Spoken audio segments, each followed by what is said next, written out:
Here are a few of my labels: tomboy, dyke, lesbian, butch, bitch, coward, failure, control freak, rebel, fraud. And a few more on the flip side: phenom, inspiration, captain, champion, advocate. At a young age, I learned that you own labels by defying them, and you defy them by owning them. I know that the final word on me will be the one that I choose. And this is an excerpt from the book we're going to talk about today, Forward by Abby Wambach. Welcome to Performers, the podcast that takes you into the minds of the world's most extraordinary athletes, coaches, and performers. We're your hosts. I'm Dr. Greg Young, and you've just heard from Dr. Duncan Simpson. And as sports psychology experts, we'll guide you through the pages of their autobiographies, revealing the mindsets, strategies, and habits that propelled the world's best to the pinnacle of their fields. Each episode represents over 20 hours of our expert analysis, condensing entire autobiographies into concentrated insights. You gain not only the collective wisdom of these elite performers, but also access to over 30 years of our professional expertise in sports psychology.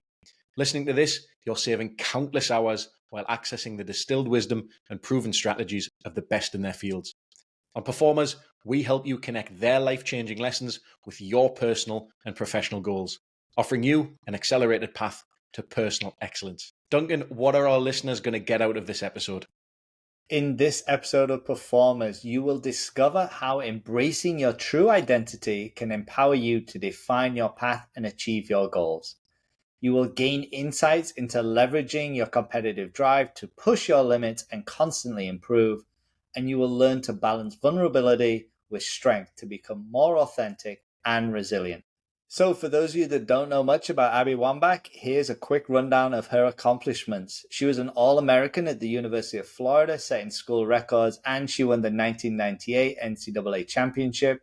She was the U.S. Female Soccer Athlete of the Year 6 times.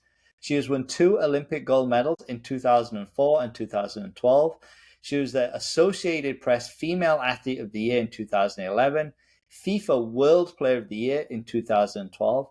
She is the US all-time leading goal scorer with 184 goals in 255 international appearances. She was listed by Time magazine in the top 100 most influential people in the world in 2015. She was a FIFA World Cup champion in 2015, and she was inducted into the National Soccer Hall of Fame in 2019. Duncan, before we get started, I just want to give a quick shout out to another podcast that I think our listeners will really love. If you're into the mental side of sport performance like we are, check out 80% Mental with Dr. Peter Olusuga. This show is fantastic whether you're an athlete, a coach, sports psychology pro, or just a sports fan in general. Dr. Peter and his expert guests dive into all the big questions about the role of the mind in sport performance. Ever wondered about the winning mindset or why we get nervous or how to handle it?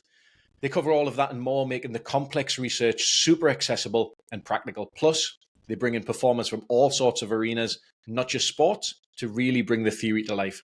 So if you're looking to up your mental game on and off the field, give 80% Mental a listen. It's got something for everyone, and I'll make sure that we leave a link in the show notes. So Greg, let's dive in. My 6 siblings and I were raised on competition. Tales of diligence and fortitude and success are passed down like cherished heirlooms. We hear about a great-grandfather who bought a wooden stand, piled it high with colorful pyramids of fruit, and waved down each wagon passing through upstate New York. My grandfather improved upon the idea, trading in the wooden stand for a building and 22 acres of land, branding the business Wambach Farms. When he died, he left everything to his only child, my father, who, upon his high school graduation, began working at the store 7 days a week and has barely stopped since. My father pauses long enough for dinner, coming home at 6 p.m. sharp before heading straight back to the store. His nightly presence at the table is one of the official family rules, a list curated and lengthened by my mother over the years.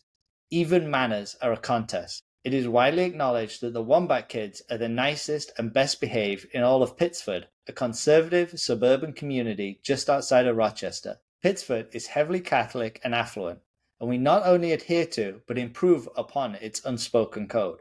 We will attend Mass at St. Louis every Sunday, dress in our finest and sit erect in this front pew. That priest up there, my mom whispers, he's watching your every move. God is watching too, so no more monkey business.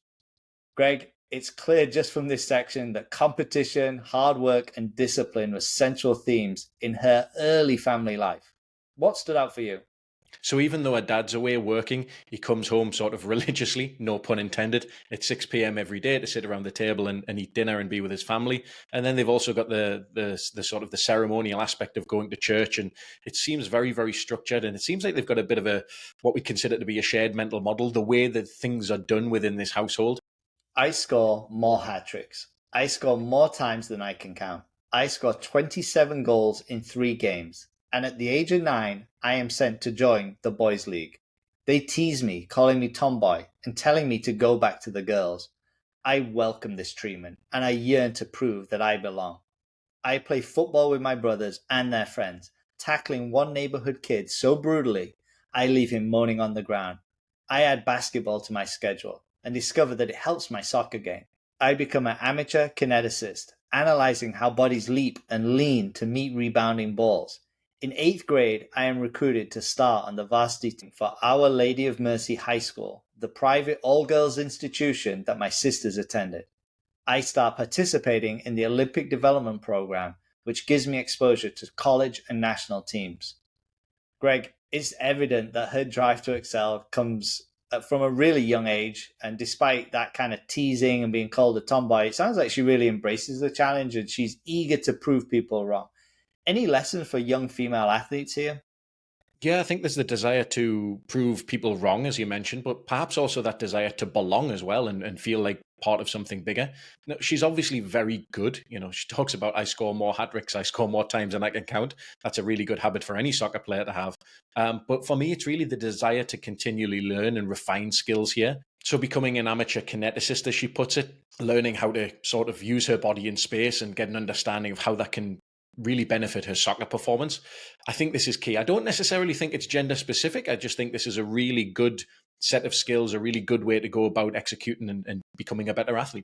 Greg, the book itself doesn't dive too deep into Abby's upbringing, but you can get a sense pretty early on that soccer just plays such an important part of her life. And she says, with each passing day, soccer carves a larger scoop of my life. I love it for what it gives me praise, affection, and above all, attention. When I'm on the field, I don't have to plead to be noticed, either silently or aloud. It is a natural byproduct of my talent. I loathe it for the same reason, terrified that soccer is the only worthwhile thing about me. That stripping away of my identity might make me disappear. My future teammate and friend Mia Hamm will one day offer me the advice. Somewhere behind the athlete you've become and the hours of practice and the coaches who have pushed you is a little girl who fell in love with the game and never looked back. Play for her. I am not and will never be that little girl. Already, I know I'm incapable of falling in love with the game itself, only with the validation that comes from mastering it, from bending it to my will.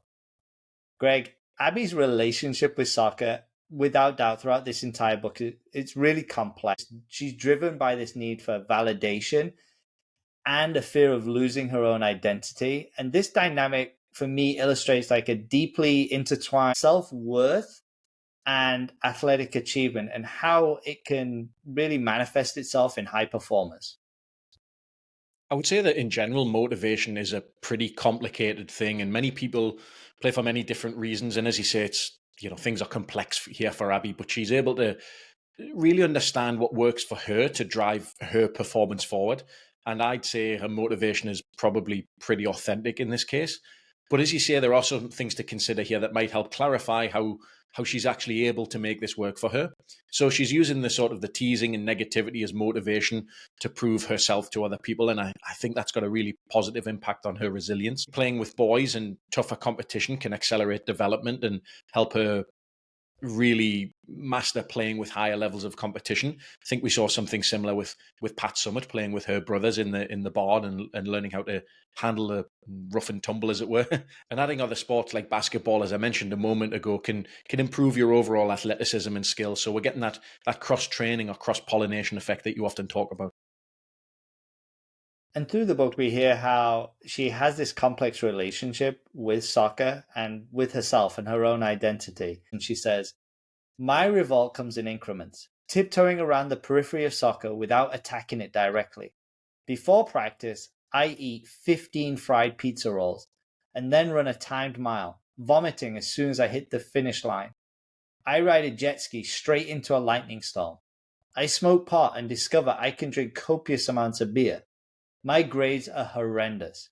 Instead of listening to lectures, I practice my autograph, filling my notebooks with hundreds of ornate Abby Wambachs, picturing the lines of future fans. I know I only have to do well enough to get into college, and that college will be paid for by a full sports scholarship. Soccer is unscathed by my bad behavior. Greg, we're really hearing acts of rebellion and defiance, which are eerily similar to those we heard it from Andre Agassi in episode 1. How do you think these rebellious behaviors serve as potentially coping mechanisms for people in general? Well, I would refer people back to episode 1. There was some, great conversation around Andre Agassi and his teenage years, as it were, and certainly that rebellion that he experienced, or that he was the main protagonist, rather. And I think that these actions can be seen as attempts to escape or even just manage the stress and anxiety that come with the pursuit of excellence and hand in hand with that endeavor. But while they might offer some temporary relief, they can also lead to pretty negative long-term consequences if they're not managed or they're not addressed properly. So it's really crucial for individuals in really high-pressure situations to find healthier or more adaptive ways to cope and manage their stress. So a few examples of this might be through mindfulness or meditation, even through counseling or therapy, maybe even something as simple as journaling or gratitude, something along those lines. But it's important to make sure that you've got a set of coping strategies that isn't going to add to the peril, as it were. And despite this rebellious side, Greg, she is a bit of a phenom and really one of the best high school players in the country. And she says, more than playing for my U18 team, more than earning a full ride to college, more than identifying my sexuality, I see a state title as the pinnacle of my high school life. Winning will put my name up on a banner in the school auditorium above my sister Beth's. Winning will correct my faults and fill in my gaps. It will make my mother see past all the parts of me she wishes she could change, including the parts she doesn't yet know. For all of my 18 years, I've lived someone else's version of me, and I need to create a new model, one I recognize when I look in the mirror, one whose skin lies smoothly on my bones. Tomorrow, a whole new life starts for me, I whisper. I don't know when I'll come home again. And this is really this transition into college. Greg, we're definitely hearing some insecurity, but she's really driven, again, from external validation from other people's approval, it sounds like. Absolutely. I think this passage highlights a deep sense of insecurity and a real strong drive, as you say, for external validation. So she's got this desire to win a state title, but it seems to be fueled not just by ambition and wanting to be the best, but by a need to prove herself and gain acceptance from other people, the people around her, obviously, especially her mother in this case. And this kind of pressure can be incredibly motivating for one, but it can also be really damaging if it becomes the sole source of her self-worth. It's important for athletes to find a balance and develop a sense of intrinsic motivation and really self-acceptance, independent of their external achievements and the validation that they might get from other people. Yeah, that's an excellent reflection. And of course, there's many schools competing for her college commitment. She's one of the top players in the nation.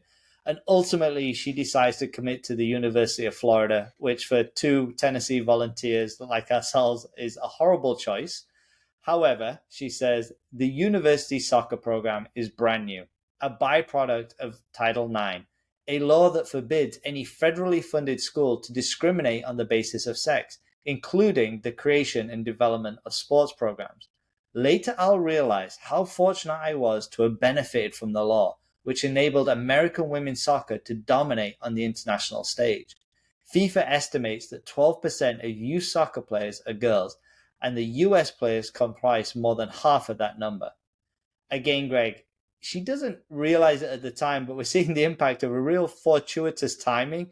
She's going into the University of Florida, and it's the very first year they have a program under the legendary coach Becky Burleigh. And again, this timing in sometimes our performer's career, we've talked about sliding doors, and we see another instance here with Abby. For sure. Just think of what she could have done if she went to a really, really good school. But there you go. Um, yeah, as you said, a sliding doors moment. We talk about luck or sort of happenstance, as it were. But luck for me is when opportunity meets preparation. And she's obviously prepared. She's got the skill set. As you mentioned earlier, arguably one of the best players in the country going into this. So getting the opportunity to really show this on the national stage and showcase it in a great college program, or what will eventually go on to be a great college program. That really is very, very fortunate. So in her first year, she shows up to preseason and says, I show up at my first preseason practice wholly unprepared. Over the summer, Coach Burley had sent a packet detailing how we should condition ourselves, but I refused to put down the Coke and beer and junk food, let alone go for a run. If I don't pass this fitness test, I won't be allowed to play. But I am used to abusing my body without repercussions. It has never failed to do what I have told it to do. So during this fitness test, Greg, there's a bit of a reflection here. And she says, I don't know how I can do it. I can't do it. I am physically incapable of running another step or taking another breath or stooping to graze the ground with my fingers. And then my body does something it never has before. It seizes control and speaks to my brain. I am not going to stop, even if you think I'm finished. You have so much anger inside you, layers and layers of rage, each a different flavor. Feeling like a failure, feeling like a freak, feeling abandoned and unloved and unlovable, feeling like an athlete is your only authentic identity, a sum total far greater than all of your parts. Take that anger and use it now to make me move. My mind submits to my body, and my body responds in kind. For once, there is a chord between them. Greg, there's this universal truth that every action has an equal or opposite reaction. We've seen this theme of neglecting physical fitness and preparation in several of our performers' journey. Andre Agassi in episode 1, Jackie Robinson in episode 12, both had moments in their career where they neglected that preparation and ultimately suffered. And I think she's simply getting away with it here because she's so talented. But what lessons can our listeners take from this? While it might seem like she's getting away with it because of her immense talent, this approach is absolutely unsustainable in the long run, and there's no pun intended there. Talent, as we know, can only carry you so far, but it's about consistent preparation, and particularly in the sport of soccer, consistent fitness. These are crucial for longevity and peak performance. The lesson, I think, for our listeners is absolutely clear. No matter how talented you are, neglecting your physical conditioning can catch up with you, particularly in the realm of physical performance. So it's essential to respect your body and prepare it properly to meet the demands of your performance domain. Obviously, that might look different for a business person, someone working in the corporate field, than it does for a professional athlete. But we've talked in previous episodes about the high performance lifestyle and how important taking care of yourself physically and indeed mentally is. And this is definitely not that. And she continues, my pedigree, 142 high school goals, one of the country's top 10 recruits, named the High School Player of the Year by numerous organizations, is irrelevant on my new field. Raw talent is no longer enough, and I need to prove I belong on this field. Every hellish 3-a-day, every scrimmage, every game is a chance to seize their attention. So, Greg, what about this idea of having to prove yourself every time you step up a level, whether that's in sport, business, or any performance domain? Well, I think stepping up a level in any domain, as you said, sports, business, or any other relevant field, it really means that your past achievements become less significant. In fact, when I played college soccer, there was a rule: you're not allowed to talk about high school. No one cares what you did in the high school game. It was all about proving yourself at the college level. So, Abby's experience underscores really the reality again that her raw talent, it's enough to get to where you are, but it isn't necessarily enough when you enter a more competitive environment. Remember, if you're a talented high school athlete, when you go into a college environment, you're going into an environment that is now full of talented high school athletes. You may be a bit of a big fish in a small pond, but when you go to college, you're in there with other big fish. So you've got to continue to prove yourself and really earn your place. And of course, we know that requires dedication and hard work, effort, and of course, a willingness to push beyond your comfort zone. We talked about the importance of that stretch zone in a few different episodes. So I think the key lesson for listeners is that success at one level it's just the beginning. It's all about maintaining and advancing that success, which, to be perfectly honest with you, requires really relentless effort and a mindset focused on growth and improvement. And we've seen this with other athletes. We've seen this with other performers, particularly Dan Carter in episode 4, when he talks about going through all of the different levels of rugby all the way up to the international level with the All Blacks. So, Greg, we've mentioned the term identity several times, and sexuality and Abby's sexuality is something that she brings up and talks about a lot in the book. And it was something that really came to a head in college. And this is the process by which she came out to her teammates. And she said, they played the game Never Have I Ever. So for the listeners, they'll probably be familiar with the game. And I'm not going to go over the rules, to be honest. So I'm pretty sure that the caliber of our listener, we love you all, but I'm pretty sure you're all familiar with Never Have I Ever. Never have I ever. And she says, never have I ever. I hoist a can of Bud Light in the air and say, never have I ever kissed a girl. Within seconds, I drain the beer and as an explanation point, crush the can in my hand. I knew it, they said, laughing. And they move on to the next. I'm happy that they accept me. And I know I have cheated the revelation, declaring my sexuality without actually saying a word. But this was a big moment to her, coming out to her college teammates, basically. But she did it in such a way that she wanted to avoid the big kind of coming out, so she did it as part of a game. And this runs into this idea of her having what I'd say is a split personality. And she says, I rationalize that I am not hurting my game, but rather helping it. My astrological sign is Gemini, and I have true twin personalities, always at odds with each other. On my right shoulder perches responsible, dedicated, intense Abby, serious about honing her technique, maintaining her fitness, always cognizant of her growing role as a leader on the team. On my left shoulder, whispering loud enough to fill both ears, is bad, rebellious, chill Abby, who argues with skillful conviction that if she lets soccer supplant every aspect of her being, she will not be able to play at all. Despite chill Abby's triumphs, my game remains intact, and the honors accumulate.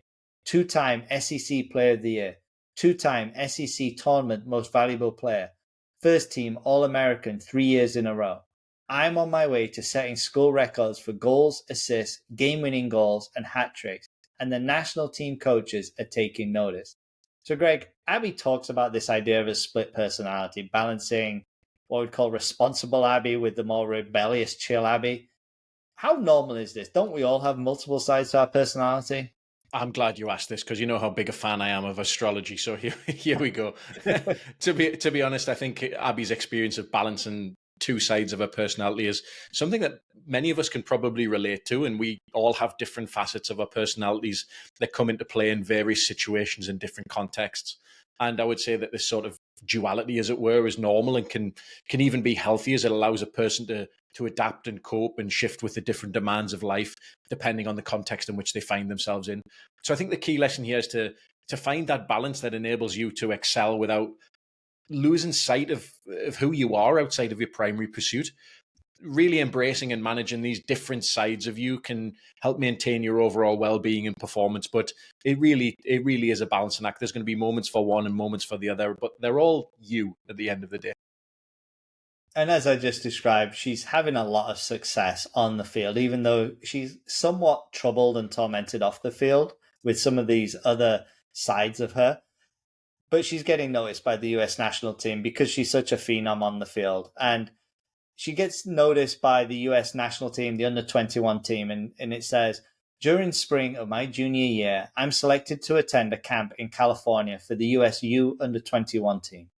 There we scrimmage against teams from America's first women's professional league, the Women's United Soccer Association. At the end of the camp, I'm summoned to confer with Jerry Smith, the U under-21 coach and the husband of Brandy Chastain, one of the stars of the 1999 World Cup winning women's team. He says, you do the hardest thing to do in our sport better than anyone else here, but the rest of your game has a long, long way to go. You're unfit, you're a defensive liability, and you're only good at attacking when you're in a scoring position. There's so much more to the game. And if you want to stay with us, you'll have to bust your butt or I won't bring you back to camp. In fact, I'm not bringing you to the next camp. You have talent and I would love to invest in you, but you have to have more skin in the game. Greg, we've discussed throughout performance how this honest, direct feedback is crucial for growth. She's getting a healthy dose of feedback. It's not what she wants, but it's definitely what she needs at this stage of her career. It must have felt like you were reading your own autobiography there. You're unfit, you're a defensive liability, and you're only good at attacking when you're in a scoring position. There's some of those home truths there for you, is there? I certainly don't do the hardest thing in the sport well, that's for sure. For sure, she's definitely getting feedback, and I think what this does is it really exposes some of the weaknesses and makes them tangible and makes them real. And Warren Buffett once said, "You don't know who's swimming naked until the tide goes out." So eventually, with a lack of preparation, you're going to get found out here. So towards the end of her college career, Greg, she's drafted by Washington Freedom, which are part of the WUSA's second season. And the star of the Washington Freedom at the time is Mia Hamm, a member of the legendary 99 World Cup winning team and probably the most famous female soccer player of all time, and certainly in the US. And she goes on to say, "Last year, during my official debut on the national team, I was called off the bench as a late substitute in an exhibition game against Germany. For the entire 18 minutes I played, Mia yelled at me. Where was I going? Why wasn't I moving? What the hell was I doing? And she approached me afterwards, explaining that she knew I was tough enough to take it. Before our season begins, Mia has surgery on her left knee and is projected to miss the first 10 games.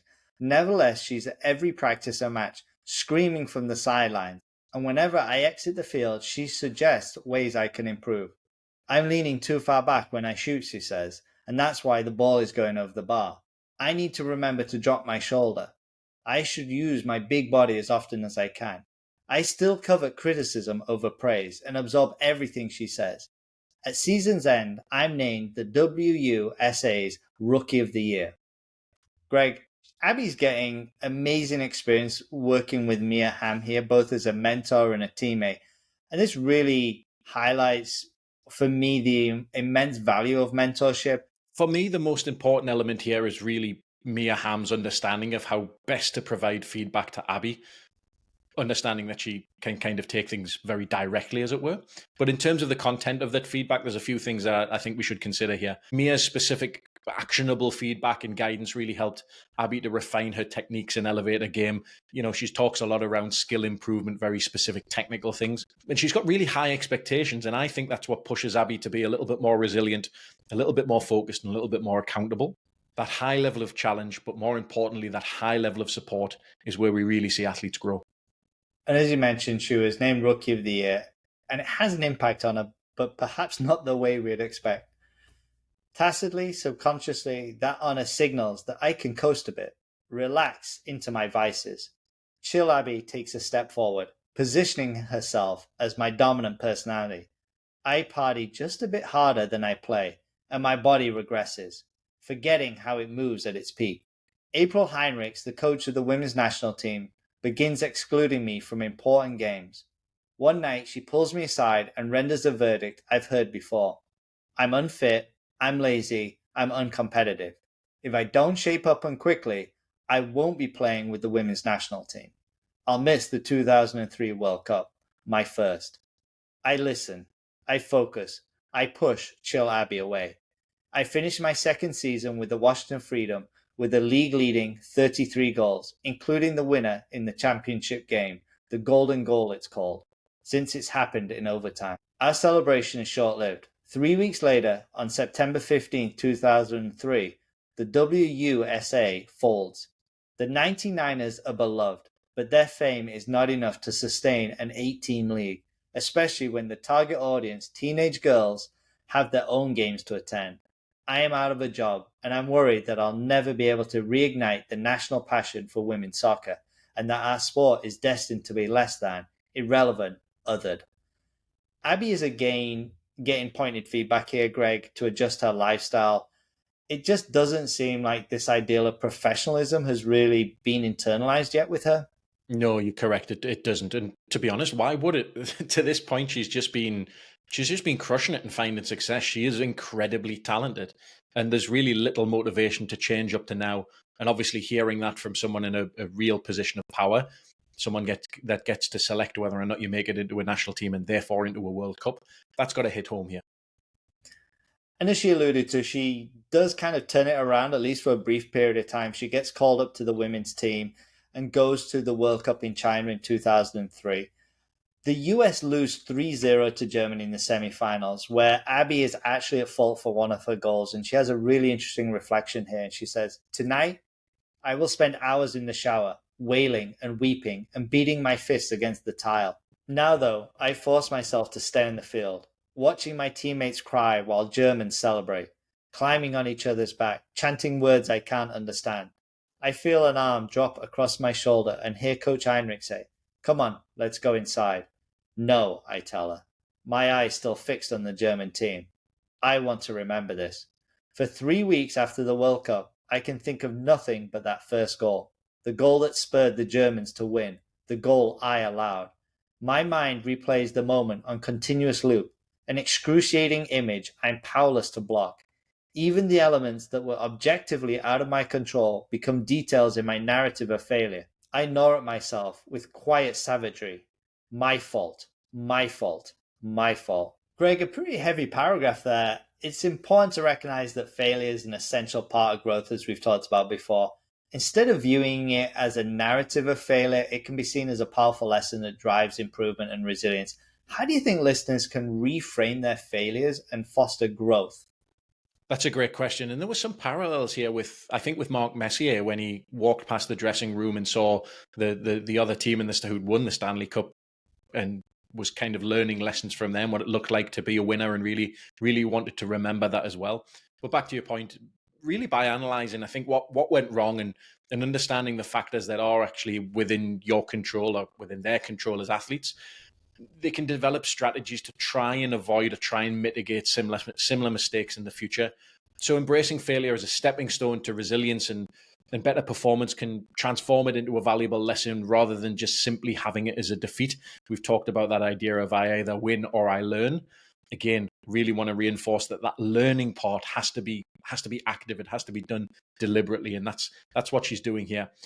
But of course, it's all about how does this person view it? What's their perspective? It's sort of beauty is in the eye of the beholder, right? If you don't see it as a valuable opportunity to learn from and purely see it as a defeat, that's a missed opportunity to learn. Absolutely. Really great reflection there. And jumping ahead to 2004 and the Olympics, they're playing Brazil and they're up 1-0. And what follows is really a pivotal moment in Abby's career. A Brazilian player named Pratinha, my former teammate on the Washington Freedom, shoots a line drive into the net, tying the game. In the 112th minute, I see my chance in the form of a corner kick, and I leap, unfurling my long body, snapping my head, contact, and the sweet, fleeting blackout before I realize what I've done. Scored the winner. In the locker room, amid the sprays of champagne, Julie Fowley turns to me. "Thank you," she says, "for not making the next 40 years of my life miserable." Mia is next and speaks of leaving the program in the hands of the next generation. For the first time, I realize that my life is about to change, radically and irreversibly. It's the beginning of my turn. The gold medal, which I couldn't bear to leave at home, more than an athletic honor, I view it as a time divider for my life. Before gold and after gold, a reminder of where I've been and where I need to go. Greg, there's this natural progression of leadership, both I think in sports and business. This gold medal moment was about not just a personal achievement, but also a symbol for Abby that she's stepping into a new role. She's ready to carry forward the legacy of the Julie Fowdies and the Mia Hams. How do you think this process of passing the mantle influences both the outgoing and incoming athletes and leaders? And what impact does it have on the continuity and evolution of a team's success? It's a big question. that is a big question, and I think it does have an impact on the continuity and evolution of a team's success. We're talking about sort of a little bit of succession planning here. How do we make sure that this is a smooth process? The process of passing that mantle is, as you said, crucial in business and in sport. So for the outgoing leaders like Mia Hamm and Julie Fowdy, it really represents totality, the culmination of their efforts and the trust that they place in that next generation. It allows them to really sort of take that backward step, knowing that they've set a solid foundation for other people to succeed. And for the incoming leaders like Abby, it's a moment of hopefully realization and responsibility. You'd like to think that they're inspired to uphold the legacy and build upon it, which can be incredibly motivating. We've talked in other episodes about the weight of a shirt, but if that's passed off in the right way, then that can be a really motivating factor. So this transition really fosters continuity and evolution within the team. So the outgoing leaders can impart that knowledge and the experience and the values, while all the while ensuring that the real core principles or the values of the team remain intact. Meanwhile, it's for the new leaders to bring fresh perspectives and energy and drive innovation and adaptability. And it's a really dynamic process, but it's vital for the sustained success and growth of any team in any realm, particularly in sports. It blends tradition with progression, creating a really sort of resilient and forward moving unit. Teams are constantly changing, even if it's just one or two small players. But in this case, we're really passing the torch, as it were. At 25, with 60 caps under my belt, I am a grizzled veteran, and I began to act like it, ordering people to hustle up practice and critiquing their play, being every bit as blunt as I am when I critique myself. The 2007 World Cup is still more than a year away, but I am already fearful of repeating the failures of the last one. So, jumping ahead to the World Cup in 2007, in the semi-finals they faced Brazil, and it says, "In the end we're routed 4-0 and left in shock as Brazilians mob each other on the field. On the bus ride back to the hotel, everything hurts. My ankle, my toe, my head, my heart, my pride. This was not only my chance at redemption for the last disappointing World Cup, it was also my first major test as a leader of this team. Once again, I've let everyone down, myself included, and I feel dressed head to toe in failure, wearing my shame like a second skin. I ache to dull both my throbbing joints and my thoughts, so I pop a few Ambien, and then a few more, wishing I had some vodka to wash them down. I fight to reconcile this feeling with my public and professional persona. Fun, optimistic, inspiring, driven. It's a stubborn, intrepid gloom, stalking me with the skill and fervor of a private eye, finding me no matter how much I hide inside, the numbness of booze and pills. My body activates its freakish internal scale, measuring the maximum amount of alcohol it can handle without affecting my game. Greg, let's talk about different coping styles here, because she's gone through a lot and it doesn't sound like these coping styles are really productive. No, of course we can. So we can really consider these coping styles to fall into two big buckets, as it were. So we've got adaptive strategies and maladaptive strategies. So our adaptive coping strategies, these are the ones that are healthy and constructive. They include really sort of seeking and leaning into social support, engaging in physical activity. Maybe, as I mentioned earlier, it's that idea of practicing mindfulness or meditation, and really seeking and searching to problem solve to try and address the root causes of the stress. So, for instance, you could talk to a coach or a therapist, maybe journal, participate in stress relieving activities like yoga or anything that really helps to manage your stress in a positive and productive way. That's also going to have a positive impact on your emotions and help you manage those effectively. Now, on the other side of it, we've got maladaptive coping, which is exactly what Abby's talking about here. So these strategies, while they may feel good in the moment, they may provide that temporary relief. Ultimately, they're going to harm both your mental and your physical health. So we've got obviously the example of substance abuse here. It could be overeating. Some people might call that comfort eating, or withdrawing from social interactions. So Abby's use of Ambien and alcohol to numb her pain is clearly an example and a pretty solid case study of maladaptive coping. These methods can really exacerbate those feelings of guilt and shame and lead to a cycle of dependency and avoidance. So coming out of the 2007 World Cup, if listeners remember back, there was quite a bit of drama between goalkeepers Brianna Scully and Hope Solo. Hope Solo came out and probably criticized Brianna Scully more than she should have. And there's a little bit here about getting an insight into Abby as a leader and how she's interacting with the coach at the time, Pia.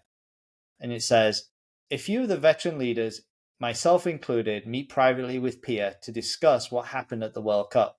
The team has a chemistry problem, we argue, and it's going to be a problem moving forward if we want to win games. Pia's answer is concise and leaves no room for debate. Hope is our goalkeeper. You guys have to figure this out and deal with it. The 2008 Olympics are fast approaching, and it's about time to emerge from my darkness, to peer out from the cave and find my other self. Before I leave, Pia asked to speak to me alone. Listen, she says, I don't want you to have to worry about being a captain and dealing with that stuff. I want you just to worry about scoring goals. Greg, there's a little bit of insight here into Pia's leadership as the head coach of the women's national team. What are your takeaways here? Well, she's considered one of the best in the game, and there are certainly some lessons to be learned here. So I think a really clear and quite firm decision to name Hope Solo as the goalkeeper really demonstrates her strong and decisive leadership. She's really made a definitive choice and eliminates any possible ambiguity and really does set a clear direction for the team to follow, which, in my opinion, is crucial for maintaining that focus and unity as they progress forward. By telling Abby to focus solely on scoring goals, just to worry about being a centre forward and not worry about being a captain or dealing with the drama or the team chemistry issues, really helps Pia to effectively delegate the responsibilities to other people around the team, just kind of lightening Abby's load, which allows her to concentrate on her strengths and to perform at her best, while the other leadership roles are really sort of distributed around those people that can manage them, that may not have that on their plate. The fact that she's empowered players to solve their internal issues, that really for me signals trust and their ability to handle different conflicts. And that's very important for a team going forward. It feels like they can foster a sense of ownership and accountability within that team. And by encouraging them to work through their differences collaboratively, this is setting a really good precedent, particularly going into tournament football, which we know is basically just a series of problems to be solved. That is an absolute coach education masterclass from Dr. Greg Young there. You should have taught this stuff at some point in your career. I know, wasted talent. So, preparing for the Olympics, Abby goes on to say, I leave camp feeling happier than I have in a year.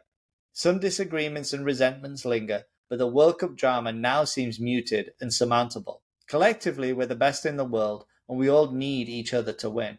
Once again, I remove all vices from my life, instantly and easily, as if they were accessories one season out of style. My freakish internal scale recalibrates its settings so that even an ounce of contraband is rejected. Booze, sugar, fried food, junk television, anything that sullies my body or mind, cease to exist for this finite stretch of time. On this night, we have an exhibition against Brazil in San Diego, our last game before the Olympics begin, and the team finally feels cohesive, ready to play for another gold. Greg, it's really interesting for me how Abby can kind of turn on and off her vices. I guess that's two sides of her personality. What is your take on the ability to turn these vices on and off? I think this level of self-control is a real hallmark of many elite athletes who can compartmentalize their lives and make significant sacrifices when necessary to achieve their goals. But like anything, it's also important to recognize that there are potential downsides to this approach. So it's a very black and white approach to her vices, and discipline like this can be mentally exhausting and, again, unsustainable in the long run. It might lead to cycles of extreme behavior where periods of intense discipline are then followed by periods of massive indulgence once the pressure's off and the green light is there to be able to do so. So, again, it's about maintaining consistency perhaps through the career as opposed to be able to switching this on and off. Yeah, I totally agree. And this is, as I mentioned, the last warm-up game, an exhibition game prior to the Olympics, and the unthinkable happens.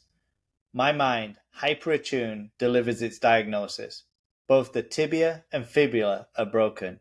Another realization crests to the surface. The team leaves for the Olympics in 5 days, and I'm not going to be on that plane. Inside my vortex of thoughts, depression buds and takes root. Not now, I think, and I swat it away. Later, I'll have plenty of time to tend to it and feed it and watch it grow. But now I have to be on my game. I have to be a captain. So Greg, she has a double leg break, and it's really interesting how her mind goes to how I can support the team and not worry about myself. She is in that leadership role, but what's happening here?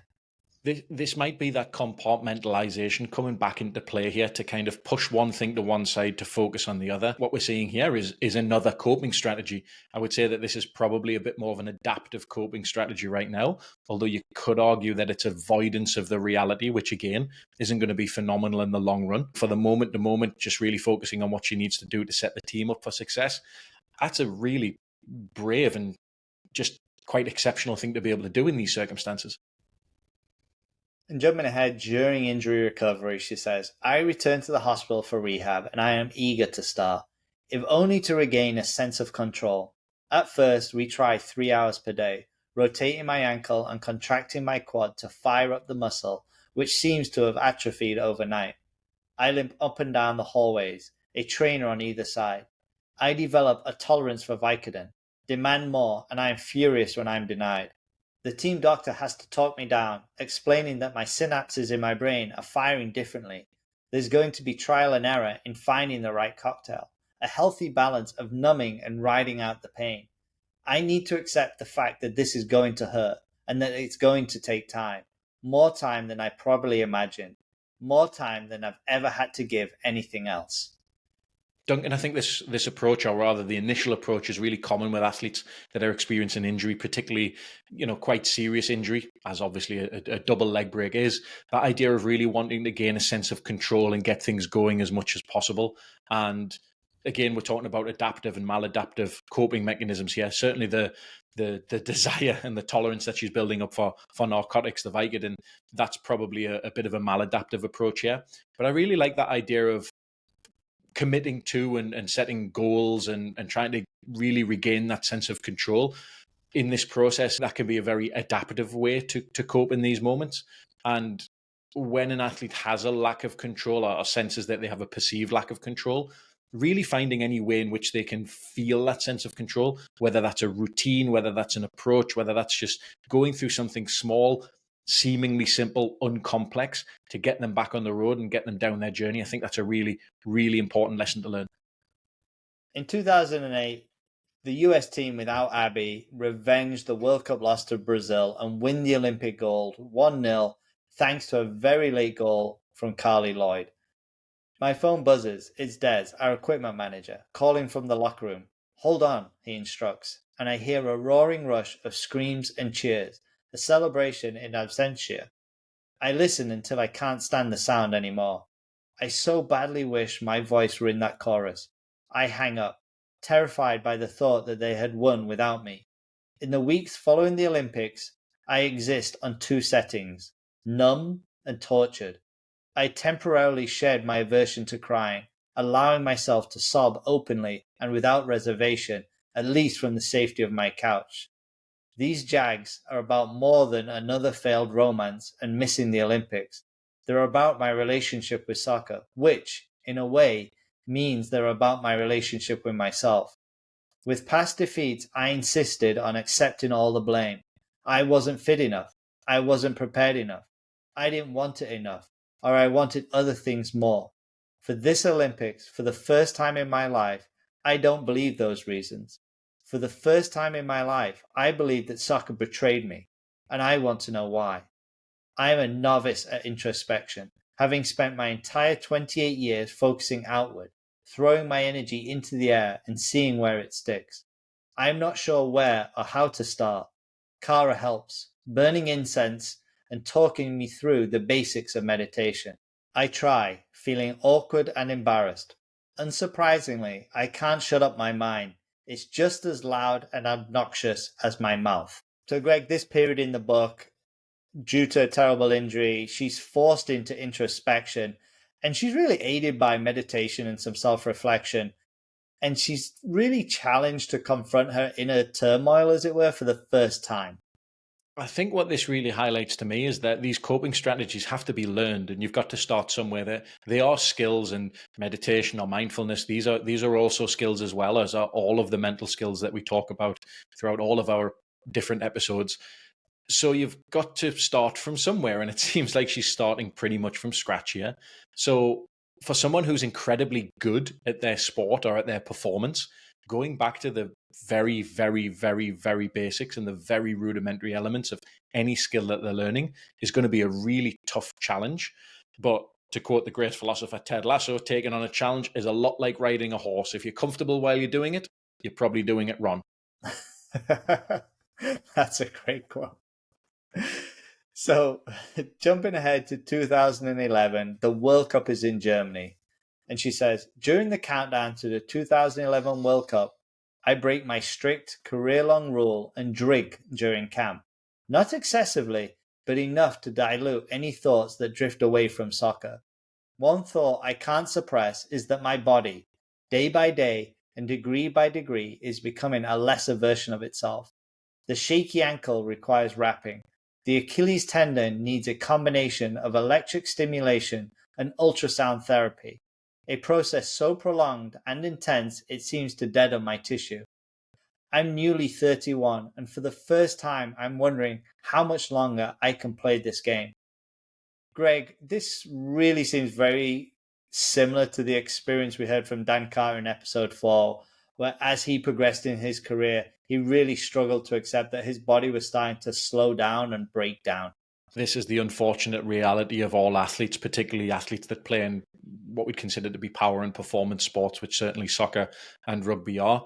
The real challenge is kind of coming to grips with the fact that you're not immortal anyway. It's kind of your own sporting mortality, as it were, that this won't go on forever. And we've talked about identity a lot during this episode. When sports is such a big part of your identity, the first thing to go is usually your body, and that's going to have a real impact on that sense of self-worth, and ultimately have that kind of detrimental impact on your identity.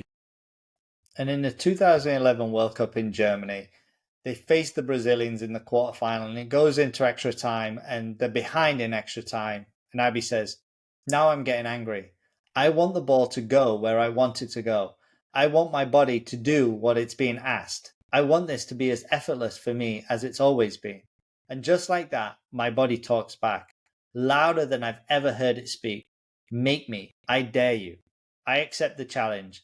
I've never known how to turn one down," and I scream at my teammates, "If we just get one chance, I know we'll score." Carly plays the ball to Megan Rapinoe. I'm not sure she sees me, but she's running towards me, and I know exactly what she'll do next. Look up and bomb it into the box. She does, the ball flying from her laces into a magnificent arc, stretching higher and higher. I creep into position, waiting to pounce. My mind gives me a last-second pep talk. Please don't miss. It would be the most epic failure in the history of the game if you miss. The reflexive memory of every past goal is packed into this second, informing the way I move, leaping off my right leg, slanting shoulders forward, matching the ball to my hairline, as inevitable as a puzzle piece finding its slot. That sweet, familiar second of darkness. I open my eyes and know I didn't miss. It's the latest goal ever scored in a World Cup. 122 minutes. 5 penalty kicks later, the board is lit up with the final score. USA 5, Brazil 3. And Abby actually converts the third penalty for the US. So after the epic quarterfinals against Brazil, they beat France 3-1 in the semis with Abby scoring again. But in the final, they're up against Japan. It's 2-2 after extra time, with Abby again scoring in extra time, and they go to penalties and they lose 3-1. And she says, "I also take the loss as a personal message. Soccer still feeds me in a way nothing else does, and we are not yet finished with each other. Despite our second place finish at the World Cup, America's interest in soccer surges to a degree unseen since the era of the 99ers. My agent's phone buzzes with endorsement offers. I sense a pivotal turning point for soccer. Maybe the women's game will now find the attention and respect it deserves." So, soccer does get this resurgence, and Abby has really come one of the faces of women's soccer. And again, jumping ahead, we go into the London Olympics of 2012, and she says, "I am motivated, fully aware that this may be my last Olympics, and despite its age and ailments, my body still does what I ask of it." Before the flight, a reporter asked me what my expectations were for the games. Based on the fact that we have so many fans now, and so many people pulling for us, I said, "For me, it's gold or bust." My agent, Dan Levy, was standing beside me. "Did you really just say that?" he asked. "Sure did," he laughed. "Well, you'd better bring home the gold then." Greg, this isn't quite like Marc Messier's guarantee that we heard in episode 14, but what are your thoughts on gold or bust as a mindset? Like anything, there's pros and cons to this approach. Setting a really high standard can help to sharpen your focus and drive collectively and individually, and ensure that every effort is really directed towards achieving that goal. it can be a very unifying thing for the team and create a powerful sense of purpose if we're all pulling in the same direction, as it were. But on the flip side, I think that this mindset can also create immense pressure, particularly in a major tournament. If the goal isn't achieved, it might lead to feelings of failure and disappointment, which could overshadow any other accomplishments like a silver medal or a bronze medal. It can also contribute to stress and anxiety, which along the road might impact performance in a not so productive way. Ultimately, the gold or bust mindset or mentality can be a double-edged sword, and it's crucial for athletes and teams to find a balance, really using those high expectations to fuel their drive while really maintaining resilience and perspective, just in case the outcome isn't exactly what they want. This way, they can still appreciate their journey and their achievements regardless of the final result. So at the end of the day, for me, who's it for? Is it an ego thing for other people's attention, or is it a motivating tool for your own and your own team's performance? In the final, they played Japan at Wembley Stadium. There's over 80,000 people, and it's the largest audience for a women's game since the 1999 World Cup final at the Rose Bowl. I am getting chances but can't convert. My headers are soaring wide and falling short, but Carly comes through twice and we finish 2-1. My skin is still wet from sprays of champagne when I bow my head to accept the gold medal.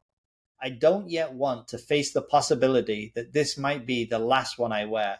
I give interviews in which I talk about my successful tournament, 5 goals in 6 games, and field questions about my injuries. They're under control, I insist, helped by rigorous regimen of ice bath, compression stockings, and my boot-shaped night splint. And I will be on this field as long as my body allows. If I can get fully well and feel good, I want to be part of this team. I think I'm a lifer. This concept of career transition is one our performers have continued to wrestle with across many of our episodes. It is indeed. And I think that we'll see this across many, many other books as we continue our journey with other performers.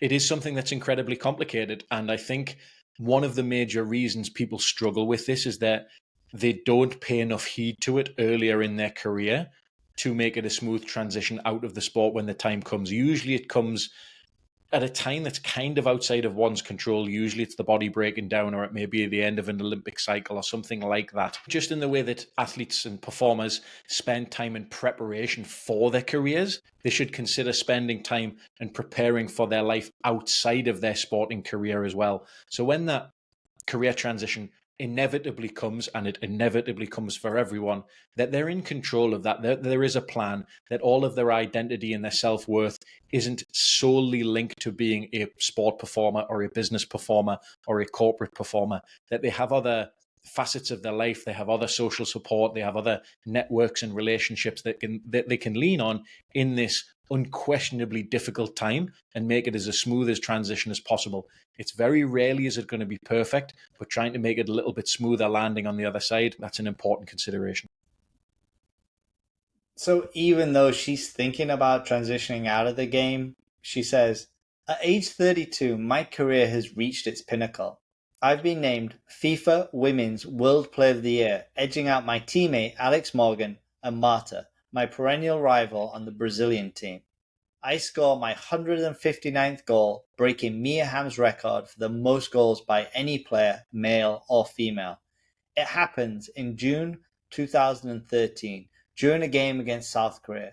A corner kick finds my head and I punch it in, sure and smooth, my instant amnesia telegraphing my triumph. I am grateful to my teammates who have worked mightily hard to get me the ball, and when reporters inquire about my next goal, I tell them this. I want to give more assists to Alex Morgan so that she can break my record. And I mean it, there would be no greater tribute than being surpassed. So although she's at her peak, she's World Player of the Year and she's broken the women's national scoring record, she continues with these thoughts of what's she going to do post-retirement. And she says, for the first time, I have fleeting thoughts about what life might look like after retirement. How will I support myself and Sarah and our family? What can an aging athlete with an unfinished degree in leisure management do? I fear that I'm not smart enough, that my mind is far inferior to my body and will never accomplish anything on its own. I fear that I don't know how life works off the field, and that my purpose will be unsettled and ill-defined. For the past 15 years, I've had an itinerary slipped under my door, telling me exactly where I need to be and what I need to do. Sarah always jokes that I'd prefer such an arrangement even when I'm home. My agent assures me not to worry. I'll be fine. I'll be better than fine. He says, believe it or not, Abby, you have more to offer the world than just soccer. People like you. Kids look up to you. Women want to be your friend. Men want to drink whiskey and play golf with you. You have valid ideas about politics, about inequality in sports, about advocating for women.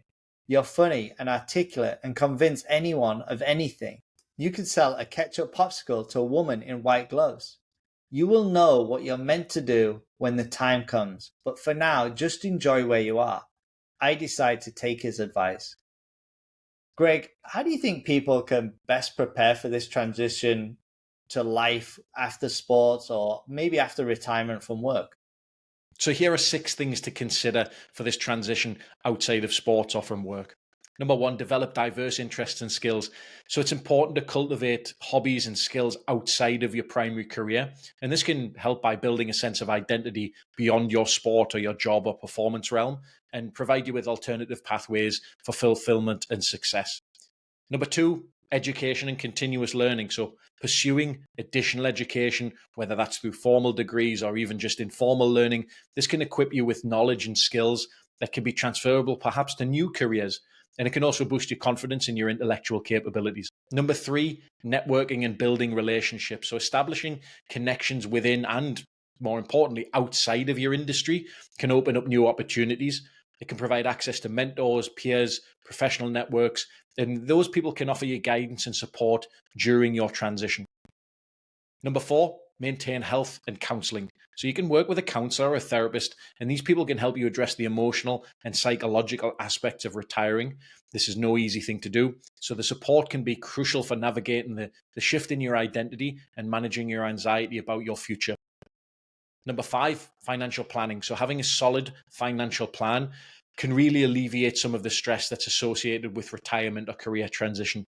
So consulting with financial advisors to ensure your long-term stability, I'd consider that to be a really wise step. And finally, number 6, try and have it as a gradual transition. So instead of seeing a really abrupt end to things, this gradual transition can really help. So this might involve reducing your hours or taking on some part-time roles, even exploring new interests while still active in your primary career. None of these things by itself is going to make a massive impact, but collectively this can really sort of smooth that gradual slope in towards retirement or a different role in your life. Greg, those are 6 excellent takeaways for the listeners. 2015, the World Cup looms, and she says, I ask our current coach, Jill Ellis, if we can speak privately. Listen, I tell her, I'm serious. However you want to use me, then that's the way I want to be used. Because I need to feel like you want my services. I'll do whatever you need. Trust that I will be ready for the World Cup. No matter what, I always am. Percy and I attend meetings with the coaching staff, absorb all Jill's concerns and ideas, distill them into specifics, and convey them to the younger players. It's easier for Jill if the captains feel doubts and complaints, if we're the bad cops delivering the tough news. Her coaching style is effective. The woman knows how to win games, but non-committal. She doesn't want to criticize her players too harshly for fear of thwarting their focus. I grew up in a family that did its best to avoid messy emotional conversations, and this is my chance to learn to navigate that terrain. Greg, what are your thoughts on this non-confrontational approach? It's certainly different to what we heard from Pat Summitt in episodes 5 and 6. Yes and no. What we learned in episode 5 and 6 is that Pat Summitt was pretty flexible to her approach with different classes or different groups that she got through there. Yes, of course, we all know her and famously for a very confrontational approach to leadership. But I think that there's times where she recognized that there is a different way and that different groups and different classes can be motivated in different manners. So I think this approach is good and actually probably pretty true to Pat Summitt's teachings. And there's a little passage here where Abby's really starting to demonstrate her leadership style, and I'd love you to reflect on this. And she says, every day after practice, I text 3 players an analysis of their performance, tailoring my comments to their personalities. Blunt truth for some, gentle suggestions for others. I visit others in their rooms, look them in the eye, and tell them I've been where they are. I've heard the same criticisms, had the same fears, fretted over the same things I couldn't control. I remind them that we're all type A women, perfectionists who are very best at what we do, and none of us will ever be champions alone. I pay special attention to players who don't usually leave the bench.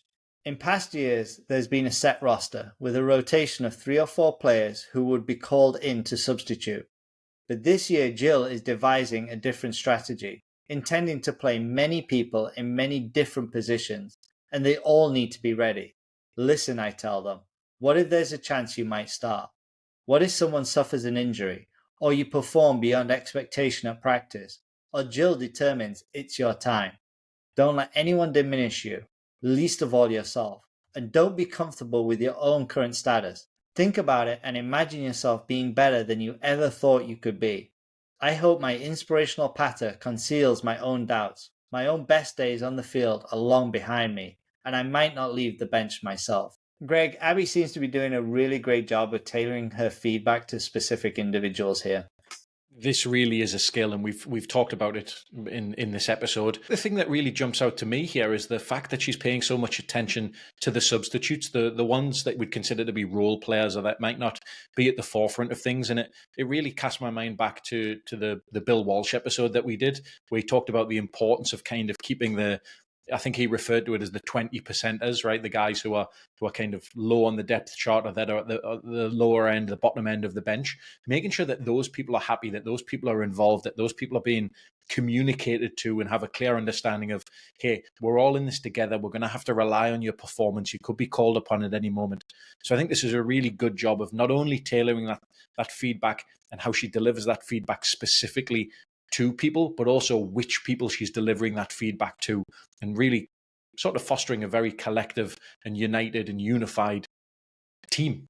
July 5th, 2015, the US are playing Japan in the World Cup final, and before the game, Abby records a 7-minute speech for her teammates, which I won't repeat all of it, but here are a couple of highlights. Everyone keeps asking me what this journey has been and what it will mean if we can be on that top podium Sunday night.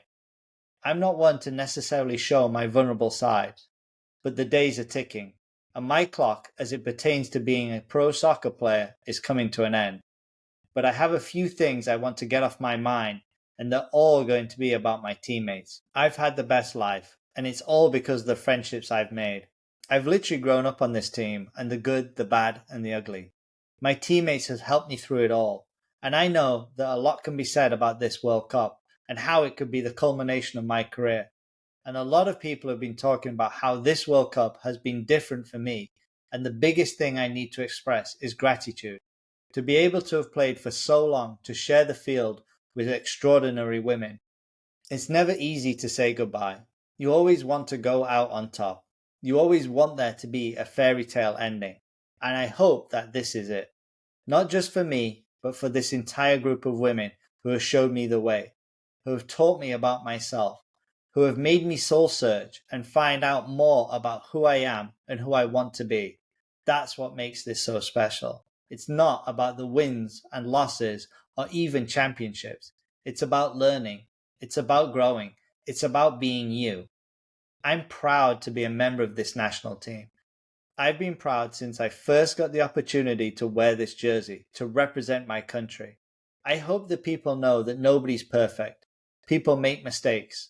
But on Sunday, if we make mistakes, I know every single player on the field, every single player on the bench, every fan in the stadium has our back.